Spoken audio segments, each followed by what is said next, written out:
Now usually the prefix and the word to which it is added are written together as one word. Dislike, illegal, irresponsible, and they are written like the same.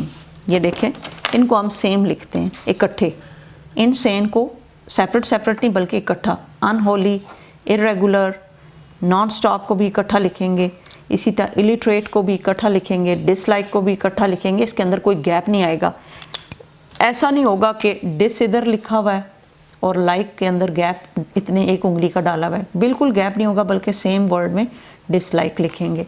तो prefix जब भी डालते हैं तो उसको इकट्ठा डालते हैं. However in some cases a hyphen is used.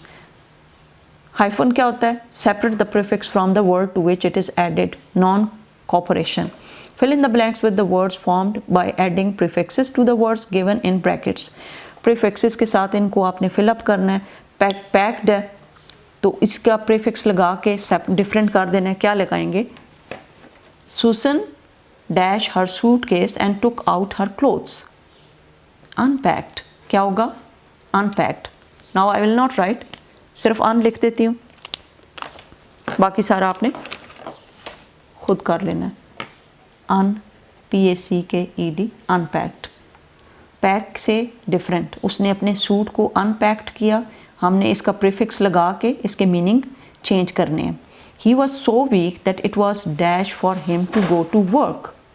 वो इतना वीक हुआ था कि उसके लिए काम करना पॉसिबल नहीं था. पॉसिबल नहीं लिखना हो तो क्या कहेंगे? इम्पॉसिबल. क्या कहेंगे? IMPOSSIBLE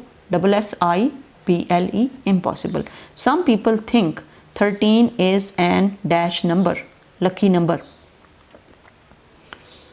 तो कुछ लोग समझते हैं ये लकी नंबर है, इसके डिफरेंट क्या होगा? इससे ऑपोजिट क्या होगा? Unlucky. UNLUCKY unlucky number. The cooking oil. वैसे लकी और अनलकी नंबर्स में मना पड़ा करें क्योंकि इस्लाम के अंदर ये चीज़ें हराम हैं. कोई चीज़ अनलकी नहीं होती, सिर्फ आपके अमाल के ऊपर डिपेंड करता है. आप अगर अच्छे अमल करेंगे अल्लाह ताला की ज़ात आपसे खुश होती है. और स्पेशली अपने माँ बाप की बहुत खिदमत किया करें. Okay. The cooking oil was tested and found to be dash pure. The cooking oil was tested and found to be unpure होगा, non pure होगा या impure होगा. क्या आपके ज़हन में आ रहा है? impure. IMPURE impure. और ये प्रैक्टिस के साथ आपको चीज़ें आएंगी.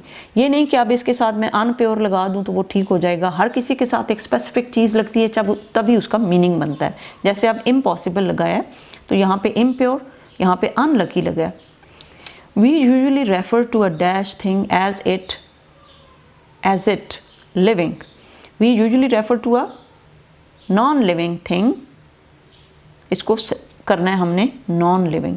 नॉन लगाया प्रीफिक्स से प्रीफिक्स के तौर पे हमने क्या लगाया? Non. Salim was so nervous that he answered all the questions correctly.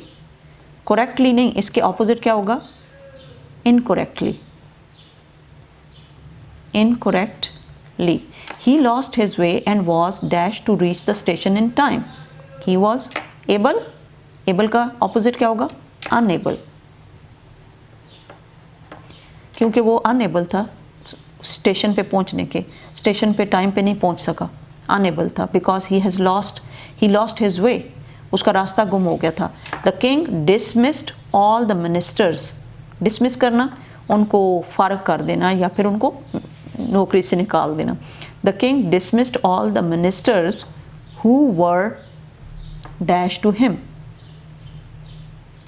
Loyal. Unloyal. Yes. LOYAL loyal. और इनको इकट्ठा लिखना है. It is always dash to do anything in a hurry. Wise का ऑपोजिट क्या होगा? कि ऐसा काम करना जो है जल्दी में, ऐसा काम करना बहुत अनवाइज है या फिर बेअक्ली वाला काम है तो अनवाइज. यहाँ पे क्या लिखेंगे? Unwise. He ate so many dash apples that he fell ill. Ripe. Ripe का ऑपोजिट क्या होता है? Unripe. आप ये ऑपोजिट बनाने का वैसे बेहतरीन तरीका है, आपने देखा है ना, आप प्रीफिक्स इज अ लेटर और group of letters added to the beginning of a word to form a new word the meaning of which is usually different in some way from that of the original word. और ये completely opposite हो जाता है, unripe. Nayab always dash with whatever anybody else says. Nayab हर वक्त क्या करती है, एग्री करती है या डिसएग्री करती है, जो भी कोई कहे उसके साथ क्या करती है, disagree, AGREE, disagrees. Nayab always disagrees with whatever anybody else says. You must not dash your parents. You must not obey your parents तो हो नहीं सकता कि आपको obey नहीं करना चाहिए। You must not disobey your parents, नाफरमानी नहीं करनी चाहिए। ये मैंने आपको पहले भी बताया है, माँ बाप की जो दुआ होती है वो जन्नत की हवा होती है, ठीक है। आप माँ बाप की खिदमत करें, उनको पानी डाल के ला के दिया करें, वो जो काम आपको कहें रात हो दिन हो उनकी बात माना करें, okay. Because your parents are very important to you and they are your actual friends, okay. No one else can be your friend but your parents can be your friends, okay. और बाहर दोस्तियाँ भी नहीं करें, अपने वालिदैन के साथ दोस्ती करें। He dashed the door and let the dog out. He dashed the door and let the dog out. Dog को बाहर निकाल दिया। Unlocked, क्या होगा, unlocked. He is a dash man and has cheated many people. He is a dishonest man and has cheated many people. There are many other prefixes that we use every day like international, interclass, minibus, mini series, improper, malpractice, malnutrition, midway, midnight. अच्छा, midnight दरमियानी रात को कहते हैं। Mail nutrition, आप जब अच्छा खाना नहीं खाते, गंद वाला खाते, उसको कहते हैं मेल न्यूट्रिशन। कहते हो कि आज मेरा पेट ख़राब हो गया मेल न्यूट्रिशन की वजह से। और मेल प्रैक्टिसेस क्या होती हैं, मेल प्रैक्टिस जब आप कोई काम गलत करते हो तो वो मेल प्रैक्टिस होती है। इम्प्रॉपर, इन सब को लिखना है, इनके साथ में आपने सेंटेंसेस बनाने हैं। इसी तरह मिनी बस का सेंटेंस बनाएं। मिनी सीरीज़, एक सीरीज़ होती है और एक मिनी सीरीज़, छोटी छोटी सी, यानी उसमें मिनी का लफ्ज़ यूज़ हुआ है, उसका मतलब है छोटी सीरीज़। इंटरनेशनल और इंटर क्लास, अंडरस्टूड।